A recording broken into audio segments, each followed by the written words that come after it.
Nafaslarimiz bir-biriga shunchalik qattiq aralashib ketgandiki, men hatto qayerdasan, kimligimni ham butunlay unutib qo'ygandim.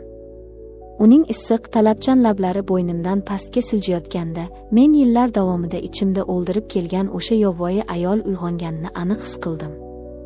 Ammo xuddi shu ehtirosli, qaynoq soniyada eshik zanglab asta ochildi va ostonada mening qonuniy erim turardi. Assalomu alaykum, sirlarini tun qorong'usida o'z qalbida qulflab yashaydigan dardli azizlarim. Hikoyachi Momo kanaliga yana bir bor xush kelibsiz. Bugun men sizga o'z qalbimda qon yig'lab, yillar davomida saqlab kelgan eng mudhish, eng uyatli, lekin ayni paytda meni ayol sifatida kashf etgan o'sha dahshatli hikoyamni so'zlab bermoqchiman. Qulayroq joylashib oling, chunki bu ochiq iqror sizni butunlay hayratda qoldiradi. Biz boshladik. Odamlar baxtni doim pulda, boylikda yoki tinchlikda deb o'ylashadi. Lekin ayol kishining hayotidagi eng katta qora bo'shliq bu bepushtlik tamg'asi ekan. Erim Alisher bilan sevishib, juda chiroyli turmush qurgan edik. U yaxshi inson, menga doim mehribon, uyim-joyim deydigan haqiqiy erkak edi. Ammo bizning baxtli deb o'ylagan oilamizda juda katta bitta nuqson bor edi. Biz uzoq yillar davomida barcha harakatlarga qaramay umuman farzand ko'ra olmadik. Har oy kutishlar, umidlar va oxiri hammasi ko'z yoshlar, yurakni o'yadigan tushkunlik va bo'mbo'sh bitta chiziqli testlar bilan yakun topaverardi. Men o'zimni nuqsonli, yaroqsiz ayoldek his qila boshladim. Alisher menga qattiq gapirmasdi, doim taskin berardi, lekin uning ko'zlaridagi o'sha yashirin, chuqur og'riqni, sog'inchni men har kuni aniq ko'rib turardim. U farzand istardi. Men esa bu istakni umuman qondira olmasdim. Shu zaylda yillar o'tdi. Nihoyat barcha umidlarimiz uzilgan bir paytda erimning qattiq iltimosi bilan chet elda uzoq yillar ishlab qaytgan shahardagi eng mashhur ginekolog shifokorga ko'rinishga qaror qildik. Men bu uchrashuvga mutlaqo umidsiz, yana bir bor ko'nglim sinishi uchun borayotgandek og'ir kayfiyatda edim. Lekin taqdir o'zining eng shafqatsiz va qora o'yinini xuddi shu klinikada boshlashini men qayerdan ham bilibman. Klinikaga kirdik. Oq xalatli, baland bo'yli, yuzida g'alati, o'ta jiddiy va chaqnab turadigan nigohi bor shifokor bizni kutib oldi. Uning ismi Rustam aka edi.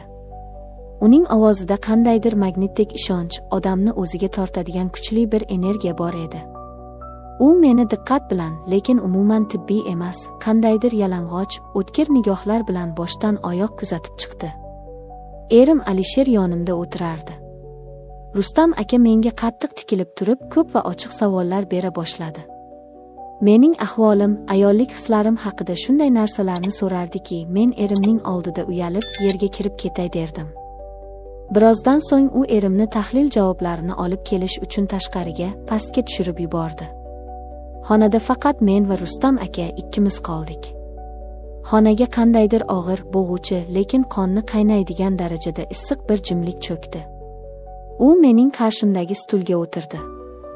U shunchalik yaqin ediki, uning qimmatbaho atri isini aniq his qilardim. Men tibbiy daftarchamga tikilib turardim. U biroz sukut saqladi-da, so'ng birdan, ba'zi murakkab hollarda noan'anaviy, keskin usullar yordam berishi mumkin. Asal, dedi u ismimni qandaydir o'zgacha aytib. Men boshimni ko'tarib unga qaradim. Uning ko'zlarida men umuman kutmagan, tibbiyotga mutlaqo aloqasi bo'lmagan shunday bir yovvoyi olif, shunday bir ochiq istak yonib turardiki, qalbimni dahshatli va ayni paytda shirin bir titroq bosib ketdi. Bu oddiy shifokor qabuli emasligini, bu yerda hozir faqat kasallik haqida emas, balki ikki insonning eng yashirin, hayvoniy ehtiroslari haqida gap ketayotganini men o'sha soniyadayoq yuragimdan sezdim. Rustam aka sekin va juda ishonch bilan o'rnidan turdi. Qo'lidagi qog'ozlarni stolning bir chetiga uloqtirib tashladi. U qadam bosib kelib, to'ppa-to'g'ri mening yonimda to'xtadi. Agar rostdan ham farzand ko'rishni, haqiqiy ayol bo'lishni xohlasangiz, deb pichirladi u.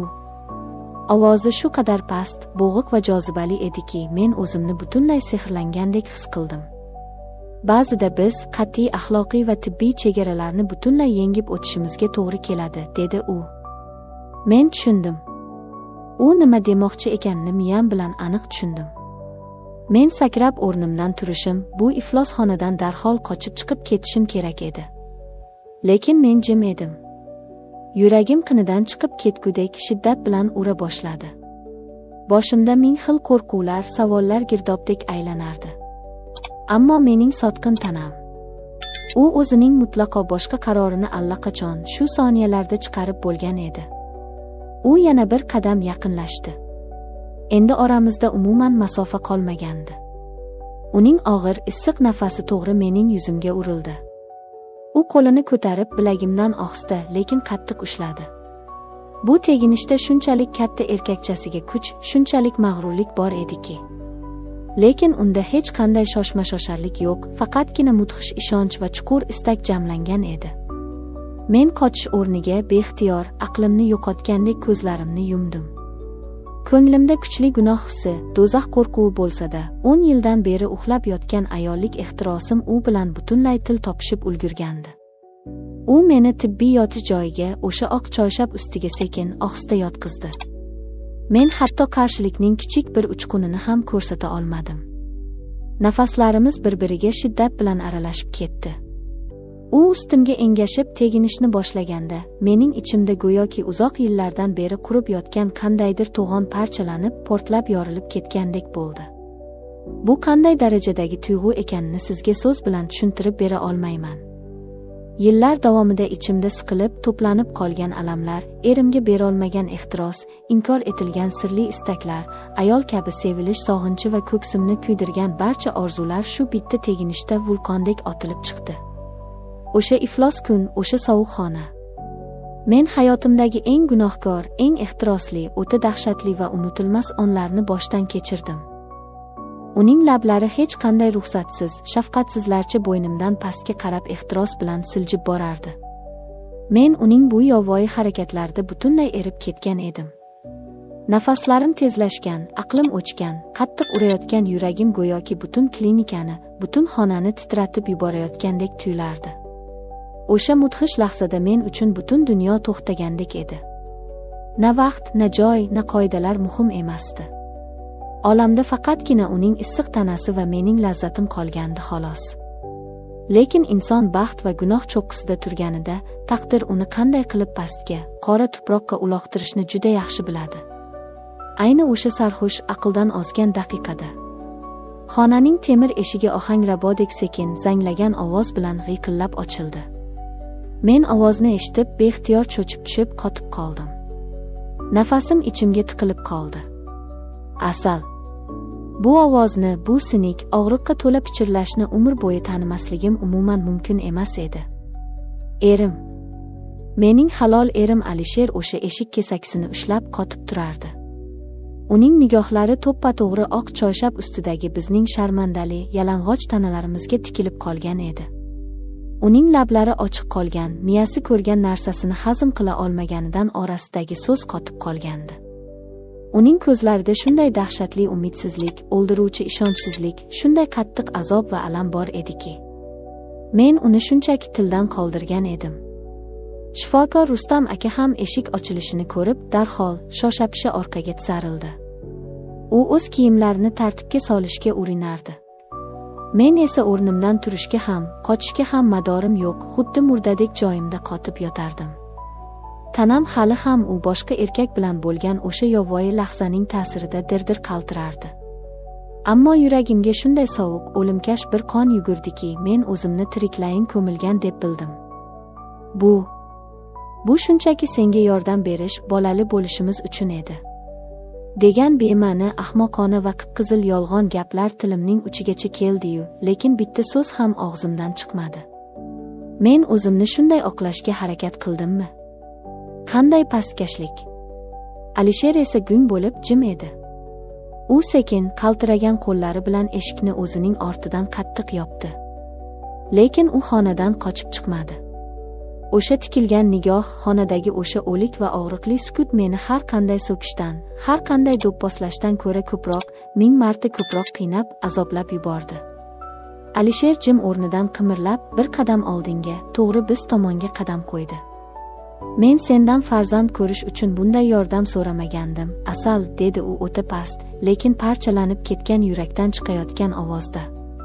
U o'z joyida toshdek turardi. Men esa hali ham choyshabga o'rangancha nima qilishni, qanday harakat qilishni umuman bilmay jim qotib yotardim. Xonaning temir eshigi yopilgan bo'lsa-da, mening butun insonligim, yuragimdagi ulkan uyat va gunohim hammaga ochiq qolgan edi. Hamma narsa to'liq fosh bo'ldi. Sirlar ochildi. Ammo asosiysi, hammasi shu bilan tugadimi? Ginekolog qo'rquvdan jim devorga suyanib qolgan. Erim Alisher esa menga qarab yana bir qadam yaqinlashdi. Men hozir meni o'ldirsa kerak deb ko'zlarimni yumib zarba kutdim. Lekin uning nigohida men kutgan qattiq achchiqlik, jahl emas, ko'proq chuqur sinov, vaziyatni tubdan tushunishni istash va qandaydir tushunarsiz, dahshatli bir qaror bor edi. Yaxshi, dedi u nihoyat sovuq, qat'iy ohangda chuqur tin olib. Agar shu qilingan ifloslik haqiqatan ham bizga farzand ko'rishga yordam bergan bo'lsa, endi buni o'z yelkamizda birga oxirigacha ko'taramiz.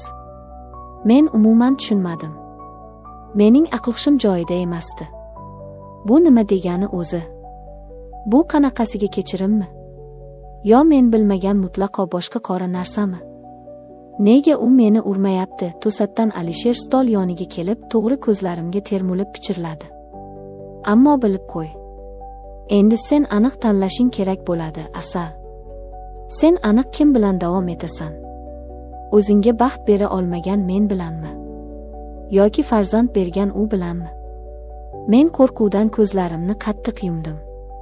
Mening yuragimda, ifloslangan tanamda va adashgan aqlimda haqiqiy, eng qonli urush endigina boshlangan edi.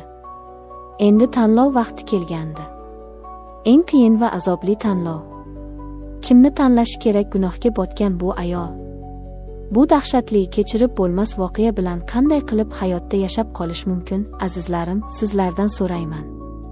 Iltimos, o'z hayotiy tajribangizdan kelib chiqib aytingchi. Sizningcha u kimni tanlashi to'g'ri bo'ladi? Siz aynan shu qizning yoki yigitning o'rnida bo'lganingizda, o'z oilangizni asrash uchun nima qilgan bo'lardingiz? Tilingizni tishlab kechirib yuborarmidingiz, yoki hammasini tashlab, butunlay tark etib ketarmidingiz? Yoki siz ham adashib, yana o'sha la'nati ehtirosga berilib ketasizmi? O'z qimmatli fikringizni va qanday qarorga kelishingizni albatta izohlarda yozib qoldiring. Biz barcha kommentariyalarni birma-bir o'qiymiz. Hayotning eng chigal, echimi yo'q tugunlari va bu mudhish voqeaning keyingi davomini, qanday kutilmagan yakun topishini o'tkazib yubormaslik uchun videoga like bosing. Va albatta kanalimizga obuna bo'lib, qo'ng'iroqcha tugmasini bosib qo'ying. Yana ham hayratlanarli darslar bizni oldinda kutmoqda. Siz bilan Hikoyachi Momo kanali bo'ldi. O'zingizni ehtiyot qiling. Ko'rishguncha.